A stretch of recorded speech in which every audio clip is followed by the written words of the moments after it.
जय भीम साथियों, थोड़ा जय भीम जोर के बोलेंगे मजा आएगा। देखिए, मैं एक होटल कर्मचारी था और मैंने दिल्ली और पूरे देश में होटल कर्मचारियों को ऑर्गेनाइज किया था बहुत साल तक, 20-22 साल तक। आईटीडीसी का अशोक होटल से मैंने शुरू किया था, मेरे फादर भी वहां थे। और उसके बाद चलते चलते ट्रेड यूनियन मूवमेंट से फिर बाबा साहेब एक दिन मिल गए, उनकी किताबें मिल गई और उसके बाद बहुजन मूवमेंट के साथ लगातार 20-25 सालों से काम करते करते अभी हमें ऐसा लगा पिछले 10 साल में कि अब हमें अपने संविधान का प्रचार करना चाहिए, अपने बहुजन मिशन का प्रचार करना चाहिए और खासतौर पर SC/ST के लिए हमें पूरे देश में काम करना चाहिए।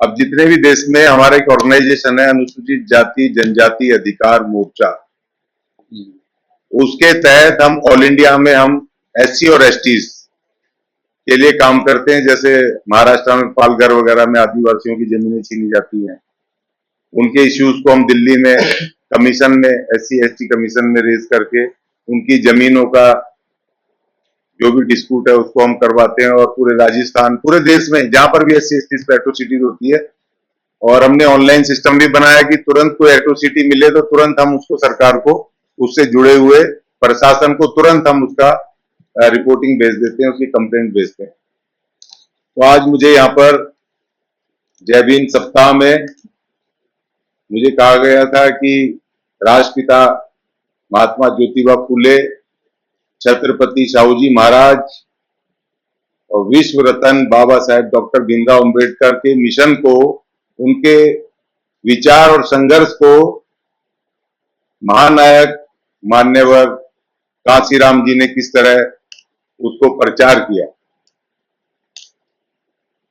अब उसमें सबसे पहले तो मान्यवर कांशीराम जी का, अधिकारी कांशीराम जी का, मान्यवर कांशीराम बनने का थोड़ा सा उसके ऊपर हम जब समझेंगे तभी आगे बढ़ पाएंगे उनके मिशन को, कि कैसे उन्होंने इन 3 महानायकों के विचार को और संघर्ष को पूरे देश में एक बहुजन सत्ता के मूवमेंट में तब्दील कर दिया।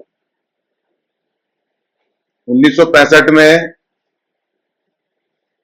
मान्यवर कांशीराम जी वैज्ञानिक थे DRDO में, और 1965 में वहां का CMD एक ब्राह्मण आ गया और उसने एक नोटिस निकाल दिया कि 14 अप्रैल को डॉक्टर अंबेडकर के जन्म दिवस की किसी को कोई छुट्टी नहीं देनी है, क्योंकि वहां पर जो अपने SC/ST के कर्मचारी थे, मान्यवर दीना भाना जी, घरपड़े साहब, उनका एक चतुर्थ श्रेणी कर्मचारियों का संगठन था, तो वो लगातार हर वर्ष 14 अप्रैल को वो धूमधाम से मनाते थे। वहां पर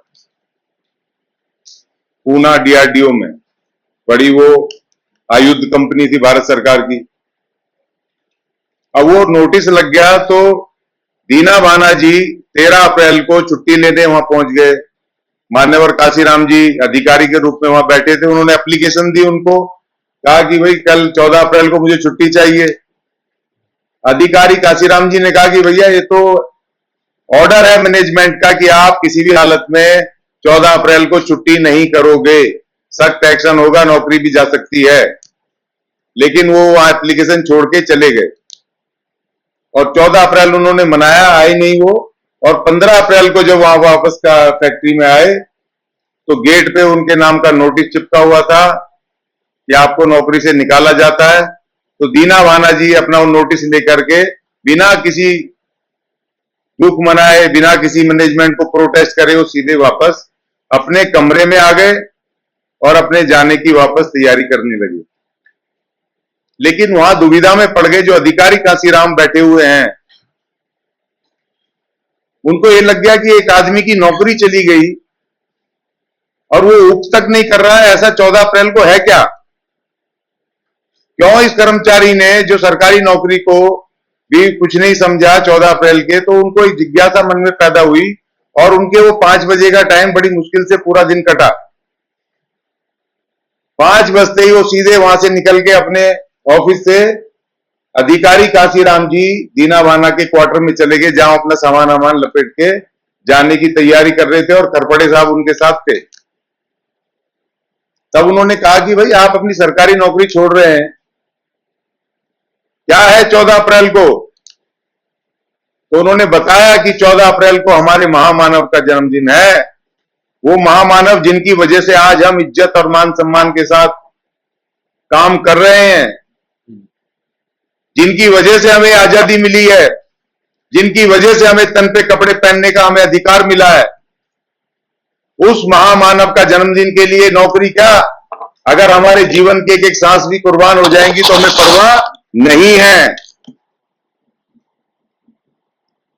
तो अधिकारी काशीराम जी सोचने लग गए, सोच में डूब गए कि भाई मुझे बताओ क्या है, कुछ दो। तो उन्होंने एक किताब उनके पास थी, एनिहिलेशन ऑफ कास्ट, वो पुस्तक उन्होंने भगवान दास जी ने उन्होंने दीना भाना जी ने उनको दे दी काशीराम जी को, और काशीराम जी ने उनको कहा कि मेरा इंतजार करना, आपको जाना नहीं है, जब तक मैं सुबह लौटूं नहीं, जब तक आप जाएंगे नहीं। और सुबह 5 बजे सूरज की किरणें भी धरती पर नहीं आई थी कि वो वापस अधिकारी लौट के दीना भाना जी के कमरे में आ गए, जहां खरपड़े साहब भी उन्हीं के साथ वहां पर बैठे हुए थे, सोए हुए थे। और उन्होंने कहा चाय बनाओ, और उसके बाद उन्होंने कहा कि आज के बाद ये जो लड़ाई है, इस संघर्ष को मैं तुम्हारे साथ मिलकर के इस संघर्ष को आगे बढ़ाऊंगा और तुम्हारी नौकरी की लड़ाई मैं लड़ूंगा।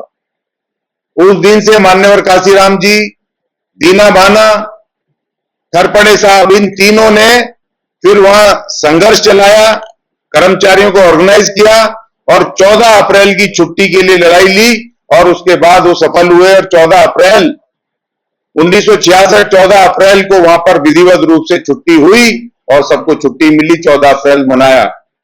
लेकिन इसी दौरान, क्योंकि वो तो वैज्ञानिक माइंड थे, उनको समझ आ गया उस किताब से, एनिहिलेशन ऑफ कास्ट, जब उन्होंने पढ़ी, कई बार कहते हैं इतिहासकार रात को बहुत बार पढ़ी, क्योंकि काशीराम जी के मिशन से जुड़े थे, मिले भी होंगे, बातचीत हुई होगी बहुत सारे सीनियर लोगों से, मैं भी मिला जो मान्यवर काशीराम जी के मिशन में थे। उन्होंने बताया कि काशीराम जी कहते थे मैंने किताब वो बहुत बहुत बार रात को पढ़ी, नींद नहीं आई,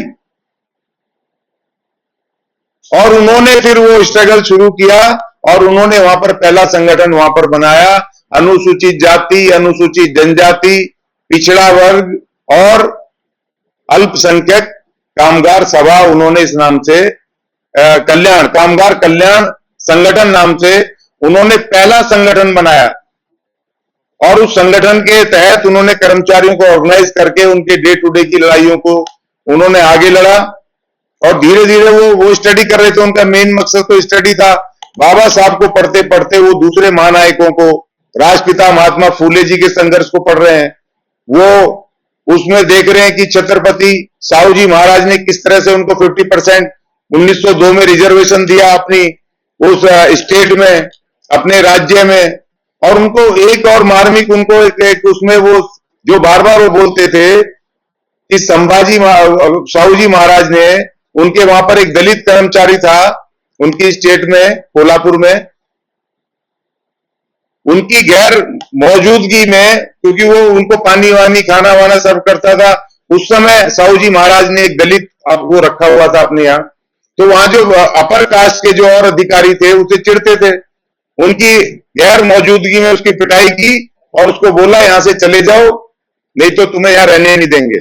लेकिन जब साहू जी महाराज लौटे तो उन्होंने शिकायत की उससे, दलित कर्मचारी ने, तो उनको बहुत गुस्सा आया। साहू जी महाराज छत्रपति शिवाजी के वंशज, उन्होंने आकर के उनको, साहू जी महाराज ने कहा कि भाई अब इसका किस तरीके से तोड़ निकालें, तो उन्होंने कहा उनकी चाय की दुकान खुलवाई दलित कर्मचारी की, गंगाराम कामते।